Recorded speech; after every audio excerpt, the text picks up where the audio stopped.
Breaking news ఇటు విశాఖపట్నంలో వాతావరణం ఒక్కసారిగా మారిపోయింది. వాయుగుండం నేపథ్యంలో వెదర్ అక్కడ పూర్తిగా చేంజ్ అయిపోయింది. సముద్ర కెరటాలు కూడా ఇప్పుడు ఎగిసి పడుతున్నాయి. వాయుగుండం నేపథ్యంలో ఇప్పటికే ప్రధానమంత్రి నరేంద్ర మోదీ తన టూర్ను రద్దు చేసుకున్నారు.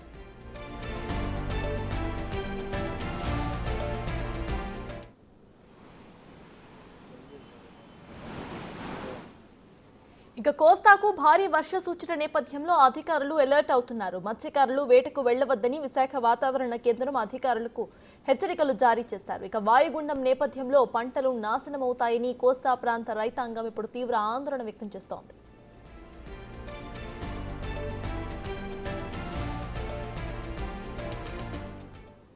విశాఖపట్నంలో వాతావరణం ఒక్కసారిగా చేంజ్ అయిపోయింది. వాయుగుండ నేపథ్యంలో వెదర్ అక్కడ పూర్తిగా మారిపోయింది. ప్రజెంట్ ఇదే అంశంపై పూర్తి డీటెయిల్స్ ను మా ప్రతినిధి రాజు అందిస్తారు. రాజు చెప్పండి, ఆల్రెడీ వెదర్ అప్డేట్ అక్కడ వచ్చింది కాబట్టి అసలు అప్డేట్స్ ఏంటి అండ్ ఎటువంటి జాగ్రత్తలు తీసుకుంటున్నారు?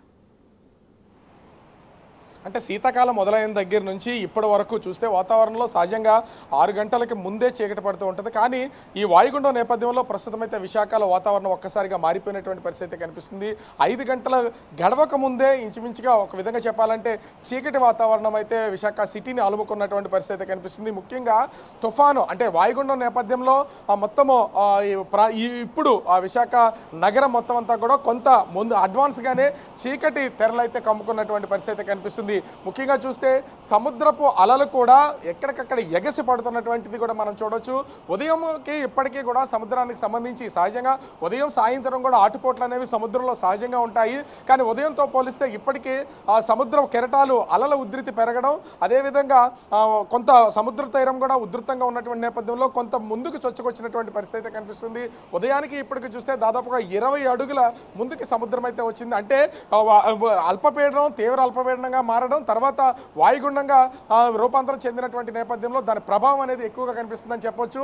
ఇప్పుడు ఇంచుమించుగా మనము అంటే ఇప్పుడు విశాఖ ఆర్కే బీచ్లో ఉన్నాము. టైము ఇంచుమించుగా అంటే 5:35 సమయం అవుతుంది. ప్రతిరోజు ఈ సమయానికి ఎక్కడా కూడా అటు జీవీఎంసీకి సంబంధించి కానీ ఫుట్పాత్ మీద కానీ ఎక్కడ లైట్స్ వేసే పరిస్థితి అయితే లేదు. కానీ అడ్వాన్స్గా చీకటి పడిపోయినటువంటి నేపథ్యంలో మొత్తం ఇప్పుడు స్ట్రీట్ లైట్లతో పాటుగా ప్రతి భవనాలకి సంబంధించి ప్రతి హోటల్స్లో కానీ ఇతర వాటిల్లో అన్నింటిలో కూడా లైట్స్ వేసినటువంటి పరిస్థితి కనిపిస్తుంది. కొంత వాతావరణంలో ఒక్కసారిగా తుఫాను నేపథ్యంలో మార్పులు అయితే వచ్చినటువంటి పరిస్థితి ఉంది.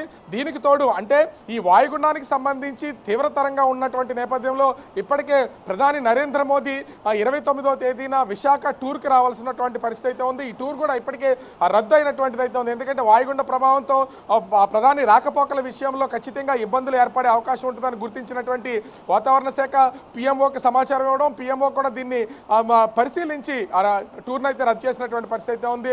ప్రధాని ఇక్కడ శంకుస్థాపన చేయాల్సినటువంటి సోలార్ హైడ్రో సంబంధించినటువంటి ప్రాజెక్టుకి వర్చువల్గా శంకుస్థాపన చేస్తారని తెలియజేసినటువంటి పరిస్థితి ఉంది. మరి ముఖ్యంగా చూస్తే ఈ వాయుగుండ ప్రభావంతో ఇప్పుడు మొత్తం అంతా కూడా కోస్తా ప్రాంతానికి సంబంధించినటువంటి రైతాంగం అంతా భయాందోళనకు గురవుతున్నటువంటి పరిస్థితి కనిపిస్తుంది. ముఖ్యంగా ఉభయ గోదావరి జిల్లాలు కృష్ణా, గుంటూరు, ప్రకాశం, నెల్లూరు రైతాంగానికి ఎందుకంటే ఇప్పుడు వరి పంటకు సంబంధించి చేతికొస్తున్నటువంటిది అయితే ఉంది. కోతలకు వస్తున్నారు. కొన్ని చోట్ల కోతలు పూర్తయిన తర్వాత ఆ ధాన్యాన్ని రోడ్లపై ఆరబెడుతున్నటువంటిది అయితే కనిపిస్తుంది. ఈ నేపథ్యంలో రైతాంగం కూడా తీవ్ర భయాందోళనకు గురవుతున్నటువంటి పరిస్థితి ఉంది. దీనికి తోడు ఇప్పటికే సముద్రంలోకి మత్స్యకారులు ఎవరు కూడా వేటకు వెళ్ళొద్దని వాతావరణ శాఖ సూచించినటువంటి పరిస్థితి అయితే ఉంది.